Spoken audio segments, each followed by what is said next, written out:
What's going on, everybody? And welcome back to another episode on my channel. As always, I'm Jay, and today I'm accompanied by the dynamic duo, Steve and Noel. Say what's up, fellas. What's up, fellas? I knew you were Should going I to do say that. it? Hello, everybody. Grace died 30 years ago. Oh, we're gonna have a Is blast on Rusty this still one. in the Navy? We're definitely gonna have fun with this one, folks. We Oh, are yeah. actually gonna be reviewing Christmas Vacation, National Lampoon's Christmas Vacation. So, I mean, what better place to start with than the opening, the credits, this beautifully animated film, which 2 minutes or whatever it is for the opening of the film. There's not a lot of animated things nowadays, and especially back then, I appreciate it more because it looks clean and it looks awesome, and it's kind of silly. It's kind of like it's got Santa coming down, burning himself on the chimney or whatever it is, and then giving gifts and stuff, right? I love all the dejected reindeer that are just like very don't want to be there. Right. And the song is kind of it's cute. It's cute too, and that reflects the nice kind of PG-13 nature of this National Lampoon's comedy. I feel like for a while in like the late 80s, early in the 90s, there was a lot of straight to DVD, straight to VHS National Lampoon's things, right? Yes, There were a ton of them. There were a ton of them, yeah. And didn't one of them have Tara Strong in them too? Yep. Wait, Tara Strong was in one of those movies? One of the straight to VHS ones, I think. Really? Yeah, she was a brunette in it, and she was interesting. Not to say that she isn't now, but I'm just saying. Yeah. We get introduced to the Griswold family as they are in this one, and naturally enough, you get Beverly D'Angelo and Chevy Chase as Ellen and Clark, respectively. And this time we have Juliette Lewis as Audrey, and Rusty is played by Johnny Galecki of Big Bang Theory fame nowadays. So that was a shock because, again, I admitted to you guys before I hadn't seen this in its entirety until like a couple days before we're filming this and stuff like that, and I was like, oh shit. But it's funny to think that his voice and his face has not changed in this 30 years. And I'm pretty sure he dyed his hair black just because. But it is what it is, and it's kind of funny because we're seeing them, they're caroling or singing Christmas songs, at least Clark and Ellen are, and then the kids are just like, no, get me out of here. Which I feel like throughout the course of the kids being in the movies, this is like the one where they just really just do not give a shit about their parents, right? I kind of think that they don't care that the family is there. We already know that Audrey doesn't want the grandparents there because they're embarrassing her because she's at that teenage age. Oh God, yeah. With boys and whatnot. And Rusty, we don't know how old Rusty is in this. So I'm going to assume he's probably middle school. Yeah, 8 to 10 maybe. Yeah. Mm-hmm. So he's whatever 8 to 10-year-olds did in the 80s. So right. Well, I mean, then again, 8 to 10-year-olds, did they have posters like that above their bed at night? That's a good point. And so maybe upon because she doesn't doesn't like what goes on in his room at night. Mm-hmm. His own night moves, right? As we later find out, right? Yeah. The Griswold family is driving on the highway because they're going to get their Griswold family tree this year, right? And then, of course, you got some a-holes in a busted up truck looking hillbilly-ish, riding them and stuff like that. And of course, they pass, and I just love the technique there of Clark. Hey, kids, look! Yeah, and he's like,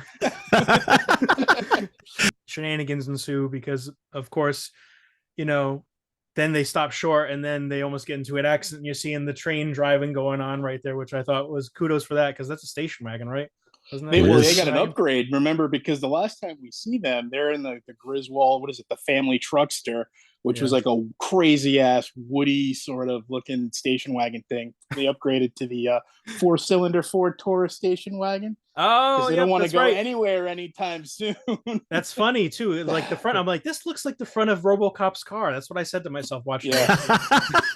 And then all of a sudden, this big ass freaking truck comes out of nowhere. And then the idiot, because this is how Griswold always is, he never freaking looks before he leaps. He pulls in under it, and I'm like, this is some Fast and Furious shit right here. I was just going to say. Dude, he literally brought family with him. Right? This is some Vin Diesel, Fast and Furious shit right here, son.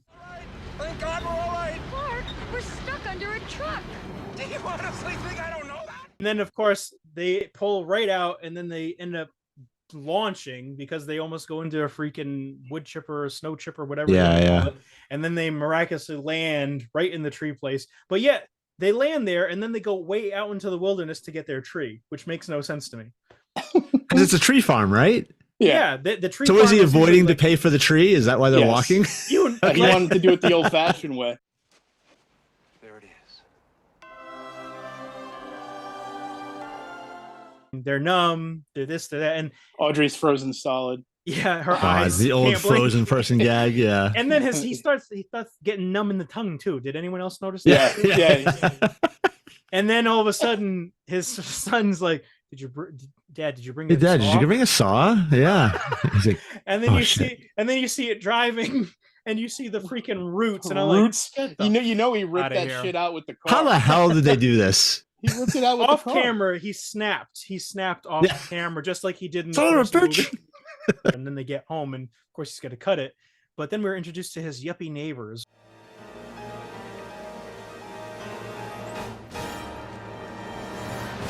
Hey, Griswold. Where do you think you're going to put a tree that big? Bend over and I'll show you. What are their names? It's Todd and Margot. Todd and Margot. And Margot is played by Julie Louis-Dreyfus, aka Elaine Bennis from Seinfeld, which I'm a Seinfeld fan. So obviously I was like, oh shit, that was my oh shit moment in here. Although I am a fan of many sitcoms, and as I've watched the movie, I kept on going, oh shit, you know, like Johnny Galecki, her, and then of course, whatchamacallit from Everybody Loves Raymond, amongst other people. So he fires the chainsaw, cuts it, and then of course throws it right in the living room, and it's massive, and he hasn't even cut off the restraints yet. Of course, it's fine, kids. It's gonna be fine. Snip. Smashes all the windows. A lot of sap in here. Yep. How much money has Clark Griswold spent on windows in this movie? See, that's the thing. He's talking about using his bonus for like I know. The pool. A pool. Yeah. But he's already exhausted it with all the things broken throughout the entirety of this movie, right? And Right. especially with that electric bill. Oh my Jesus God. Christ. But We'll get there. Yeah. So and then right after that we have this little kind of funny bit where he's in bed with his wife Ellen, and he's got like all sap on his hands and shit. Yep. Yeah, he touches her head. Touches It's her like hair, and then he's underneath got, the like, lamp. everything. The next thing we see is the advent calendar, which is the motif in this, right? So starts with December 14th. After that fiasco, the next day we see Clark at the office, and he's talking to people. He's talking to one of his friends, talking about the bonus that's Bill. coming up. Or have you heard about it? He's talking to Bill. Right.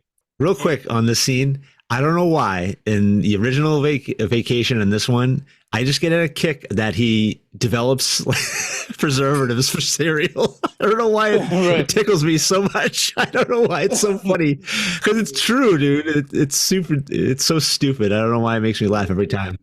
What's that new thing you got over there at Food and Drug? Oh, the Crunch Enhancer? Yeah, it's a non-nutritive cereal varnish. It's semi-permeable. It's not osmotic. What it does is it coats and seals the flake, prevents the milk from penetrating it. Yeah, it's a beautiful product. I like it. So they're talking about the Christmas bonus. What's going to happen? He's like, "Oh, when I get it, I'm going to be building a pool, sipping out of his Tasmanian devil cup," as he puts it down. But yeah, so he's talking about getting a swimming pool and doing all this other shit. And then Brian Doyle Murphy, Mr. Shirley, comes waltzing in with his ass kissers. And what does he call Clark? He doesn't. What's he call Carl him? or something? Yeah, Carl. says, Yeah. What do you want? What do you want? Are you the one who was working on that non-nutritive cereal varnish? Yes, sir. I've got to give a speech to a trade group. I'd like to mention it. Write up a brief summary and have it to me by the end of the day. My pleasure. Layman's terms, none of that inside bullshit jargon that nobody understands. Yes, sir. Dude, that phrase right there, it made me laugh. It's cereal varnish. And I don't know why. Again, it's such a stupid line, but it makes me laugh so hard. I don't know why. Whatchamacallit, so and then they come waltzing out, and this is the best line in the movie. Merry Christmas. Merry Christmas. Merry Christmas. Kiss his ass. Kiss your ass. Kiss my Kiss your ass. ass. Or whatever Happy he says. Hanukkah. Happy Hanukkah. Yeah, happy Hanukkah. So apparently the Griswold family is at a busy department store, right? So Don't real say old his guy name. comment in this scene. this movie is such a time capsule for me. Just seeing like the credit card swiper thing and like the old Jesus school, Christ, I'm like, yeah, dude. man, I am old, man. Oh, Can I show you something? And again, how the F does Clark Griswold find himself in awkwardly silly situations with hot women? How does this Just work? all the time. Like all the time. I was just smiling. I was just browsing.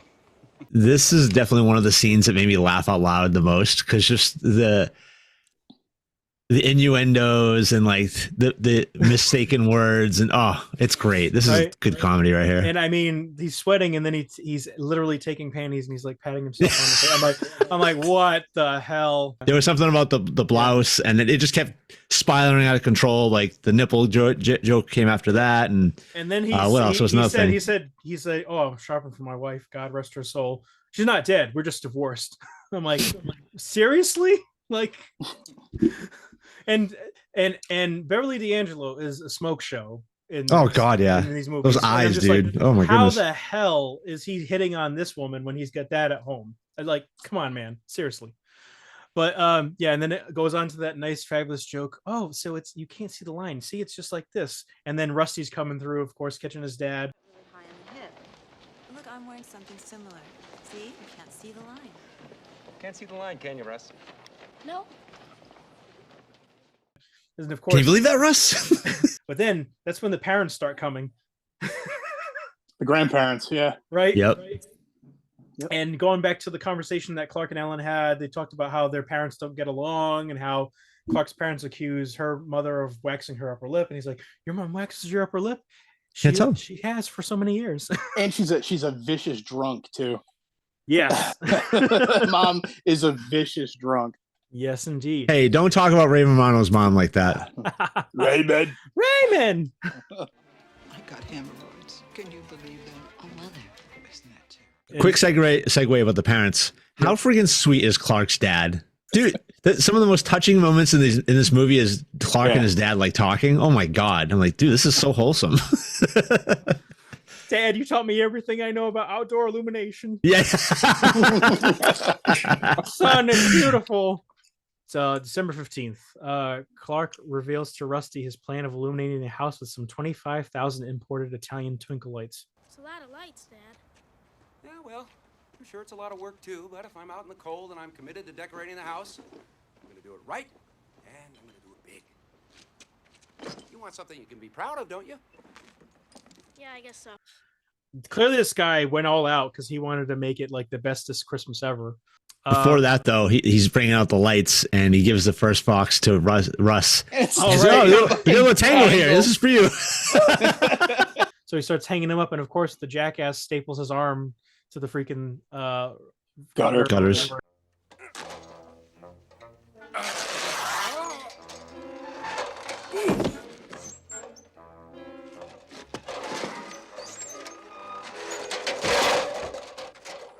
Dude, the skill of kicking off of the tree with the ladder to land back on the gutter again. Mm-hmm. To this day, I watched my father fall off a ladder and like seriously hurt himself. That's horrible. Every time I see that scene, I'm like, cringe. Oh, Cringe. Yeah. So many bones can be broken in so little time. Would it be indecent to ask the grandparents to stay at a hotel? And of course, because the grandparents are there, they were already gonna just, encroach on the kid's space. And Juliette Lewis in her whatever the hell she's doing, whatever you call that, because that's what were they not making? Were they making cookies? I think she was making a salad or whatever, but she was. Oh yeah. She doesn't want to sleep with her brother, and Ellen's like, "Well, I sleep with your Why sleep with your dad?" I'm like, clearly that's not the same thing. Not the same, Ellen. Not the same at all. Not the same, Ellen. Nope. Well, I don't know what to say, except it's Christmas and we're all in misery. Ellen, are you smoking again? No! Is this the same scene where he actually grabs onto the gutter too and the ice thing? Yeah, so there's through? two scenes here. It's the one with the ladder. He staples his arm in there and he pulls it off, and he slips on the and that's why he holds onto the gutter. Yes, it was later that day. And Mario were like out. right? Yep. And that sheet of that spear of ice comes through their window for the gutter, their radio.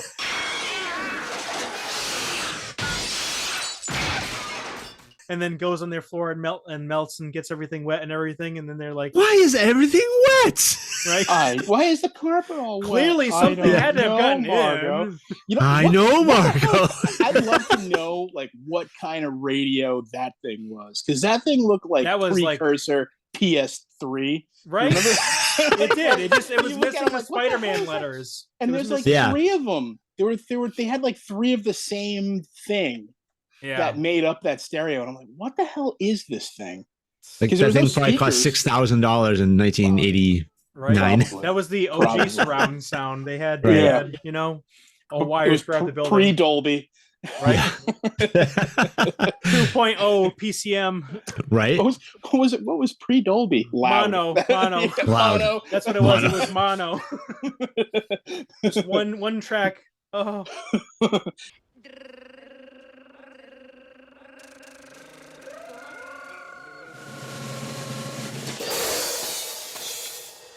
So he tries to light it up for the family. Nothing gets lit up.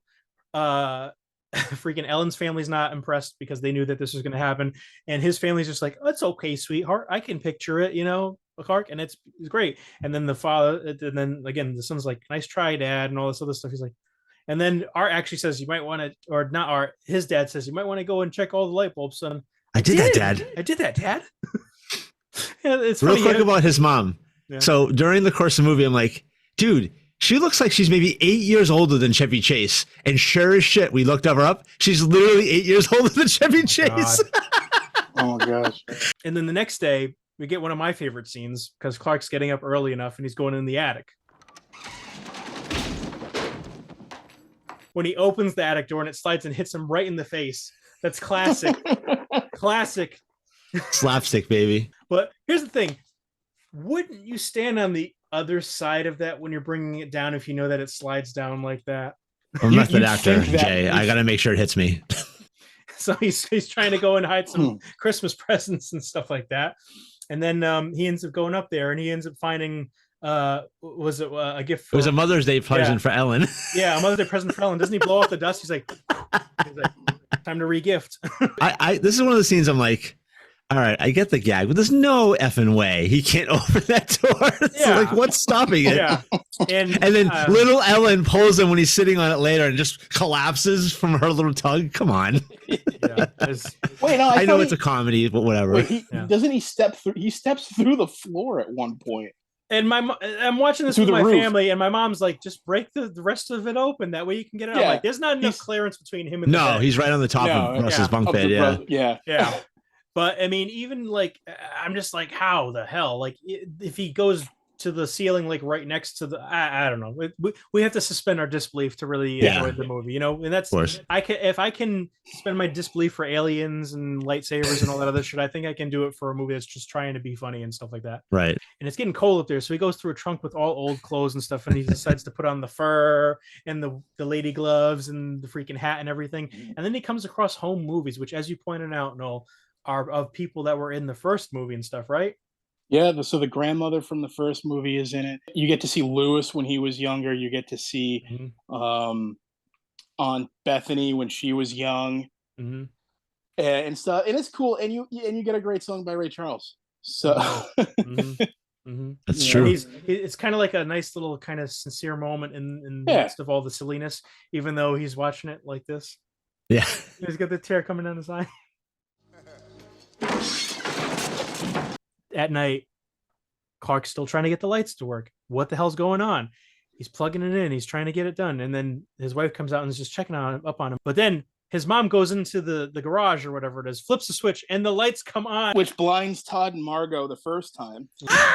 and she falls over the table or some shit. How it reminds me of those dumb infomercials. How the F are you like when you go blind? Like, wouldn't you be like, oh, the popcorn! What is it? Todd falls on the stairs. Those stairs did not have anything on the sides of them except for like, or was it one side? So that's like kudos to that stunt guy, like staying on those stairs and not falling off or freaking. Oh my god, the scene was just funny because he goes in, the mother goes in, does it, and then Ellen goes in and does it really quick, and then he does it, and it's like, nope, nope, nope. And then all of a sudden, finally, the lights come on and everyone comes out. And that's when everyone's out there and they don't believe him because it's off. Yeah. And then Ellen goes back in, she figures it out. And he just does this like slow motion, like, yeah, and then it comes on just the right nick of time, and everyone's like cheering him on. The best part about that is like that sequence tells you, like, there are infomercials about what not to do with electrical outlets, and that like is the spoof. The joke is that he's got half the house plugged into one outlet. Yeah, totally. And, the entire actually, which can cause a fire. Yep. Well, and it's funny too. That's what they thought back then. And we zoom out to the lovely matte painting that's happening, right? And the whole city ends up going dark, and it's like, and the guy's got to hit nuclear nuclear power. Yeah. and the meter's already running like the speed of light, no pun intended. So, but hey, the Griswolds have their awesome display of magnificence with the Christmas lights and stuff like that. And Clark is going down the line, hugging everyone, and then he's like, "Looks good, Clark," and he doesn't even realize until after it's Cousin Eddie. Yeah, so Cousin Eddie and family come through, and his wife, I'm realizing, was the nun in Grounded for Life, which I used to love watching that show. It only lasted for like 5 seasons, but she was in that show. And again, it just, oh shit, one of those other oh shit moments. And then Eddie and his wife have 2 other kids now. Yeah. Ruby Sue is the daughter, and I can't remember what the kid's name is. That's the son's name. Yeah, the kid with the fungus or something that's going on with his lip. And don't hug him. And what's the kiss the grandpa? Better take a rain check on that, Art. He's got a lip fungus ain't identified yet. We forgot to mention Eddie's dog. Snot. Snot. Snot. Snot. You ain't never seen a set on a dog like this one's got, Clark. So after that happens, obviously, Cousin Eddie's making himself welcome. So, when did you get the tenement on wheels? Oh, that's an RV. But don't you go falling in love with it now, because we're taking it with us when we leave here next month. Okay. Yeah, Clark and Eddie are talking inside the house, and this scene had me dying because he has a dickie on under his wet sweater. It's so obvious. I never picked up on it the first time, and my girl was like, "Dude, he's wearing a dickie." I'm like, "What?" And oh yeah, you can see his like nipples and stuff. It's hilarious. We get back to work with Clark, and he's there trying to go in for trying to smooth up pretty much. The boss, right? Hope my report helped out at the trade show. I'm sure it did, Griswold. I searched what the presents are because I it's been bugging me since I watched it the other night. Yeah, they all gave him desk organizers. That's what that is. The next significant thing is they all went sledding. This scene is awful. It's funny but awful at the same time. Obviously, you can tell he's like, it's rear projected and stuff. Yeah. You can't see the line around him, which I thought was pretty significant. True. That's that technical that aspect, but it is a fucking horrible scene. Doesn't he spray the varnish on the bottom of that? Yeah, yeah. He's waxing it. It's a testing. They're testing it at his company. He's like, it's untested. I'll test it first, and he jumps on the sled, and that animation of like the rocketing down the hill is hilarious at first, and then they quick cut to him going down the street on the sled going normal speed. I'm like, what the frick? And going through the highway and all that other shit. That was funny. And we later see that the freaking thing has been burned or melted and stuff like that, which is hilarious. I'm like, oh my god. But I love what Cousin Eddie says. He's like, I don't think that's a good idea for me going down that fast, Clark, with the plate in my head and all. I had the metal replaced with plastic. All it takes one accident, ruin my hairline. Yeah, I know all that just in my hair. And then he says, would it make a difference? My hairline just never gonna look right. Oh my god. And so we're on December 23rd now. Later that night, Clark is staring out the window at his future pool, and he's seeing all the family at it and all the fun times, and then he's seeing whatchamacallit, Eddie coming through with whatever the hell that is. Dude, he talks his wife beater into his like bikini briefs, banana hammock. Yeah. And then finally he's like Clark looks disgusted, and then all of a sudden it switches up because then we see the girl from the department store there, and she's in a red bikini, and that's when it takes a turn. I'm like, clearly ripping off Fast Times at Ridgemont High in a certain degree. But What's the second time he's dreamed about a chick in a pool, isn't it? And no, the chick was actually in the No, pool he was actually in the pool last time. the first one. Oh, right. Gotcha. And then the whole hotel was there, gotcha. finding him doing his thingamajig. I like how in his imagination she throws a swimsuit at him. Yeah, she throws it, and you see it hit the window. He's like, oh. So that happens, and Ruby Sue comes in. Santa Claus. Uncle Clark, are you Santa Claus? What? And then the whole time that she's talking to him about Santa and this and that, I'm like, this guy's a sucker. Like, I feel like Eddie told her to say that shit just so they could freaking, I don't know. Maybe he said that to them because didn't his son say that to the other kids or whatever? No, no, because she's like, what did she say? She starts talking about how they lost all this stuff, and they got the shaft last year too, and they didn't even do anything wrong or whatever. Yeah, and then this year, but there's like funny bits that happen in there because he asks her how she's doing, and she's like shitting bricks. She's like, you should. You're right. I'm sorry. Shitting rocks. Shitting rocks. It's such a gimme joke, but it's still funny, man. Exactly. But I swear, I thought I remember because I watched this 2 nights in a row. Again, I could be misremembering some of the stuff, but I swore that the kids said that the brother, Eddie's son, was talking about how they didn't get anything either, and I'm just like, I don't remember the kid. I don't remember the son saying. No, we didn't see it, but it was off camera, I think. And then this plays into. Clark saying, "Oh, that's not going to happen. I believe in Santa." Blah blah blah blah blah. And then when him and Eddie go shopping at Walmart, funny enough, to buy 1 million pounds of dog food. How you doing? No. Farm. What about the kids? Old Roy, freaking, what's the other one? Royal Canin. Which I was taken aback that Walmart existed way back then. Right. I felt like I never knew what Walmart was like. That was probably the Walmart. Well, they lived in Chicago, World, right? Walmart, yeah. Illinois. Yeah. They got to keep the wall theme, and Walmart was probably like, "Yeah, put us in the movie. We'd love to be in the movie." Right. All those rollback prices. But the thing is, the reason why I feel that way is because Eddie was kind of laying it on thick too. He's like, "I got to be real, Clark. We lost everything. Had to sell the house. I had to buy that." He gave all the money to fucking Joel Osteen, or like a Joel Osteen type of person.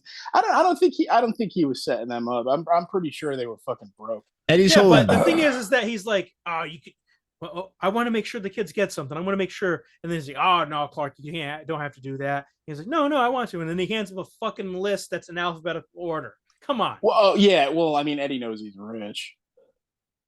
Because that's why I'm saying, I'm like, Eddie played some shit. I mean, maybe there's some debate going on for Ruby Sue, but I mean, Eddie knew what he was doing. I mean, he did pick out something for Clark, And if it wouldn't be too much, I'd like to get something for you, Clark. Something really nice. The shitter was full, He had to just empty it out. The shitter's full. Honey, don't you want some breakfast? And he's out there drinking. He's just like plowing it down. And Clark's even pointing out, he's like, he's putting all chemicals.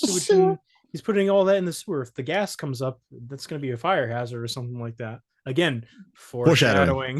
The worst part is that it's spraying everywhere and it's going all over his fucking boots. shoes. Yeah. He's wearing dress shoes. And then Todd comes out, sticks his head out. He's like, I'm going to run. What's that smell? Shitter's full. How you doing? Shitter's full. And then Lewis and Aunt Bethany show up the next day. Yeah. Is your house on fire, Clark? No, Bethany, those are Christmas lights. Clearly, Aunt Bethany's got a few screw looses, and then Uncle Lewis is just a dick. Ellen, are you still dating Clark? And then all the gifts are just random shit that she just found at the house and just wrapped up. Did you know that Aunt Bethany is the voice of Betty Boop? Really? Really? Yep. Yeah. Wow. That's crazy. That makes sense. She was the voice of Betty Boop. I can hear it now. Yeah, especially yeah, right? like Who Framed Roger Rabbit. Yep. I still got it, Eddie. That's right. And they end up having her say grace and stuff, which is hilarious. Grace, she's been dead for over 30 years. The blessing. I pledge allegiance to the flag. I like how like nobody knows what to do. Eddie just stands up. Right? And then of course his wife was in charge of cooking the turkey. It deflates as soon as he bunkers it. Yeah. A puff of smoke comes out with dust. Sorry. That fucking It looks thing. as good as it smells. I mean, And it they're tastes all as good as it looks.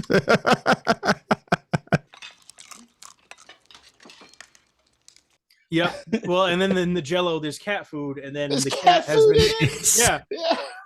And Eddie's eating it up and loving It it. is good. And then the dog's underneath the table just like fucking gagging and stuff. It's like, oh, Eddie, I think Snots is oh, it looks like he got a bone. He got it up. He got it up. Maybe you shouldn't feed him table food. No, he's just going through the trash probably. The trash is fucking everywhere. And then you got Ellen and freaking A Clark cleaning it up. fantastic dress. And we have to mention the dress, of course, because that dress is the blouse, at least, is just the cut, man. The cut. It's a lot. So I mean, nothing's going wrong entirely with this night just yet, right? You know, Aunt Bethany wrapped her Jello mold, and then That's she right. also wrapped her cat. So the cat gets obliterated, and then of course the chair gets fucked up. So Eddie and Clark are taking the chair out. And then homeboy wants to light up a stogie, and he throws the match behind him, on a pine tree, and it just engulfs in flames. What's the matter with you? The next scene, doesn't the messenger come from the company? The hell do you want? I was supposed to deliver this letter yesterday, but I forgot it fell through the It fell seats. between the seats, and I Yeah. just found it today. I'm And then- sorry. He's like, "Oh, thank you, Merry Christmas." And then that's when he's like starting to brighten the mood and everything. And then he starts telling everybody, he's like, "All right, guys, sorry if I was short with everybody, but I've been really anxious waiting for this bonus to come in, And the thing is that I really wanted to put in a swimming pool, and everyone's like, yeah. And then he opens it up, and it's a 1 year. And he's like, I can't swim, Clark. Yeah. Well, even before that, Clark's an idiot. He's so overcome with emotion. He's like, I'm gonna fly you all here for the pool party or some crap like that. I'm like, Yeah. what's wrong with you, bro? The christening. Clark does it to himself, man. He just Exactly. He could barely afford the pool as it is. He's gonna fly everyone there. Like, what? I mean, as good as 80s salaries and stuff were, I'm sure you're exactly right. He did not have enough money to do any of that shit. So he opens the envelope up, and it's a 1 year membership to the Jelly of the Month Club. What the fuck is that? Clark, that's the gift that keeps on giving the whole year. Whatchamacallit. So after that happens, of course, he snaps and like I thought he was gonna do it in one take, but then they cut away. So clearly he had fucked it up at some point, probably. I'm wondering if he was improving that whole time too. Potentially. Steve, cue up the exact line as you can. Oh, I'm already looking.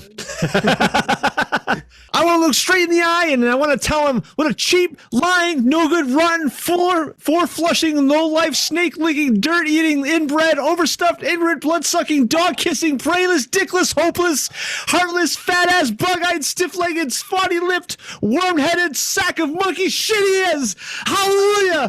Holy shit! Where's the title? One of the greatest lines in any Christmas movie, hands down. And then, of course, Cousin Eddie's like, huh. So he drives off in his RV, unsuspectingly, right? Mm. After that happens, Clark is like, we need a tree. We got to get a tree, right? So what does he do? He goes next door and chops down a tree that's next to Todd and Margot's, right? I've been thinking. Good talk, man. And it goes through their window. Yep. While they're eating dinner.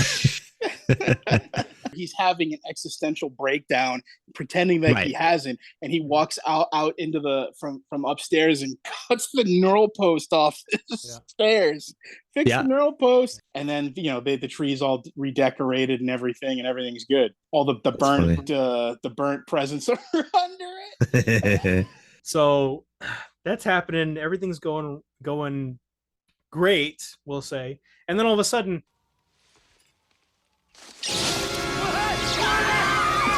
And then you just see like the weird animatronic on the table as everyone's just running out, right? It just like stays there, and it's just like, Mom. At one point, Clark runs back in. He's like, Mom, get up. And then the dog comes through and it just chases it around the whole damn house and everything, smashing everything. It's fast. Smashing everything, breaking everything. And that's when Elaine has had enough.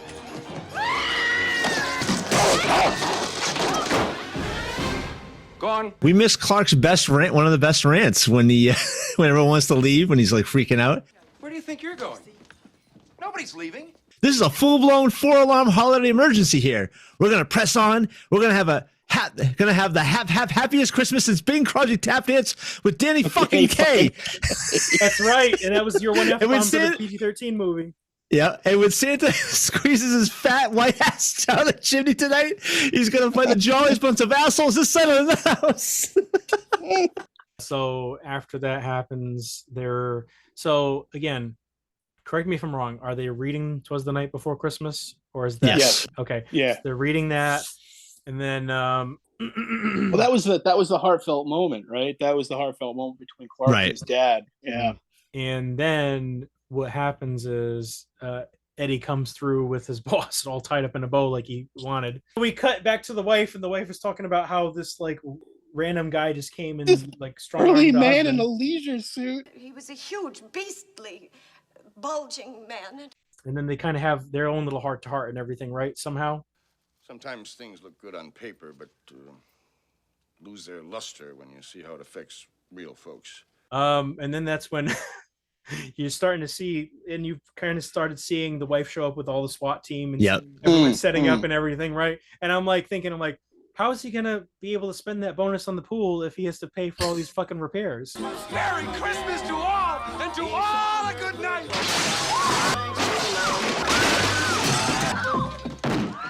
So after all that's happened, Mr. Shirley said there was a big misunderstanding. I'm not pressing charges. And then he's talking about I was gonna cancel Christmas bonuses, and then the captain or whatever it is like, if I had a rubber hose, I would beat you with it. That's cruel. But yeah, so everything kind of, again, crazy as it is, and this is the part shortly before that where the freezing and the nut grabbing scene that Beverly D'Angelo does. And I didn't notice it, but like for like a split second, like at the end, and I'm like, wait a minute, I had to rewind that. And then I went back, and she's literally like this on Clark or whatever. Yeah, on his hip. Yeah. And like says something, and then she goes like this, and I'm like, they must have been fucking with each other behind the scenes, like trying to see if they could get the other person to laugh or whatever. Right. Just because that's like that's not a planned moment in the movie. I don't think so. Then again, with dresses that are cut like this and not being able to see the lines, maybe it was intended to be in the movie. I don't know. But everything happens. Everyone gets together. They have a great old time and stuff like that. And whatchamacallit? They end up going back to the sewer and the glowing in the sewer and everything, don't they? Yeah. Right. So what happens with that? So what happens is they're all partying with the SWAT team for inexplicable reasons in the house. Yeah. And then one of them goes outside and sees like the light, like the skies changing, like Santa's here. You know what I mean? Sewer gas.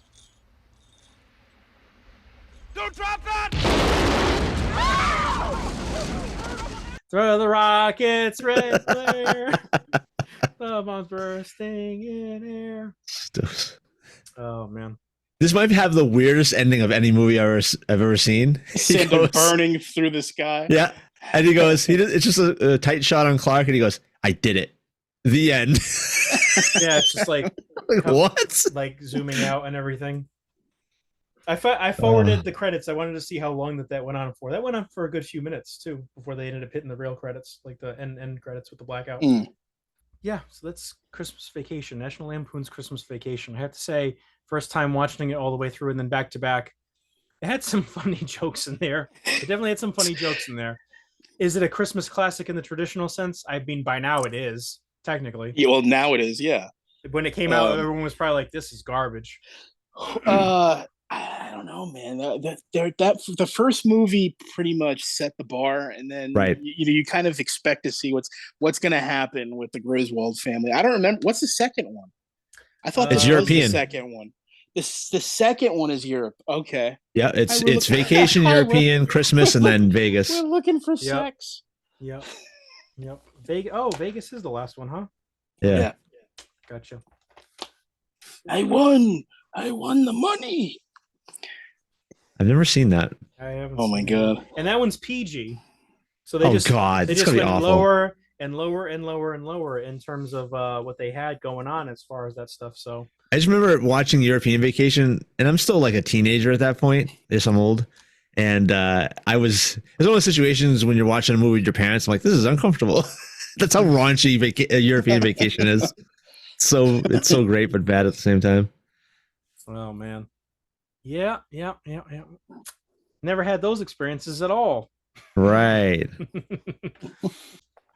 So like I was kind of saying, I mean, yeah, Christmas Vacation, not a terrible movie. I thought it was pretty funny at points, and some of the jokes really did hit. I mean, for me, there's no way around it being the young gun out of the three of us. I mean, and seeing this movie, hanging out with us old timers, seeing this movie as a late bloomer to the movie, I thought it was pretty good. Having watched this again after so many years, what do you guys think? Do you think it holds up? I mean, no, we kind of know what you're going. Noah's going to be the champion of this movie. But I He's felt usually like champion on a lot of movies, to be honest, but this is definitely the weakest of the three vacation movies I've seen. Yeah. And it definitely shows the PG-13 rating.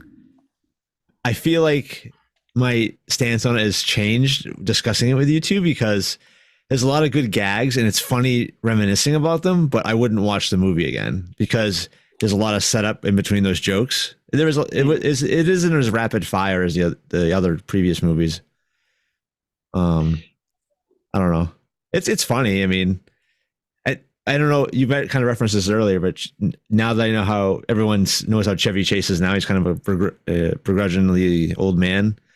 I just see that I always think of that when I see him in older stuff. Like, was he like this back in the day? Most likely. Not that matters, but I don't know.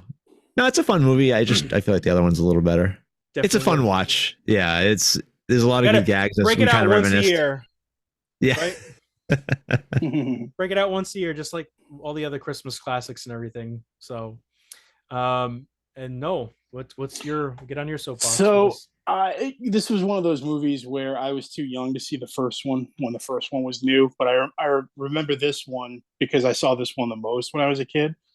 So whenever Christmas time comes around, it's time to start busting out Christmas Vacation and having a laugh with it. This movie makes me laugh every time I watch it. Yeah, Moose mugs. Yeah, I finally got my moose mug. It only took 20 years. But the movie makes me laugh every time, and like when you're reminiscing about it, like it's good to quote. It's a fun. Like I said, my coworkers and I we quote this movie almost every day. There's aspects of this movie that we quote, especially if we have like an older customer. It's like, oh, it's Aunt Bethany.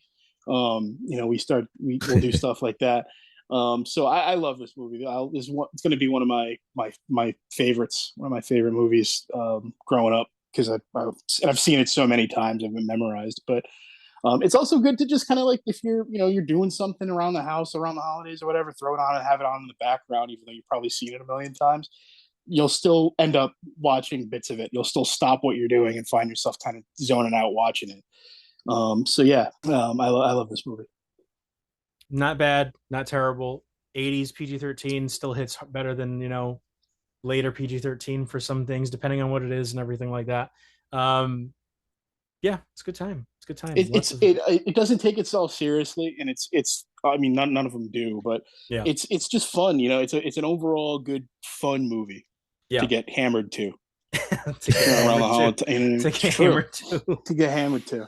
That's words to live by. It's a fun movie to get hammered to, and then Put that on the box. and then right after that, you can throw in Die Hard and watch Nakatomi Plaza getting That's right. blown up for That's right. Christmas. It's a Christmas movie. I believe it's a Christmas movie. Yeah, it takes place during Christmas. I mean, come on. Technically, RoboCop 3 takes place during Christmas too. You know, and every Shane Been so Black long. every Shane Black movie takes place during Christmas, pretty much, right? So, Except Predator. They're the Predator. All right, guys. Well, I think the consensus is that, you know, for a movie like this, it hasn't exactly aged like fine wine, but it is a good time if you get smashed, according to Noel. And it's got some very good jokes that have actually aged better than expected. So overall, guys, if you haven't seen Christmas Vacation, go check it out. Definitely one of the top 3 vacation movies, according to Steve. Quote him on that. Definitely got to go and watch European Vacation now just to make sure that I feel the same way about it. But I thought it was good. Definitely worth watching along with the other Christmas movies that you're going to have in the bunch this season. And yeah, thanks for joining us. Go follow these guys on their socials. And until next time, whenever the hell that is, hopefully sooner rather than later, I'm Jay. This is Steve, and that's Noel. Peace, guys, and have a Merry Christmas and a Happy New Year. Happy holidays.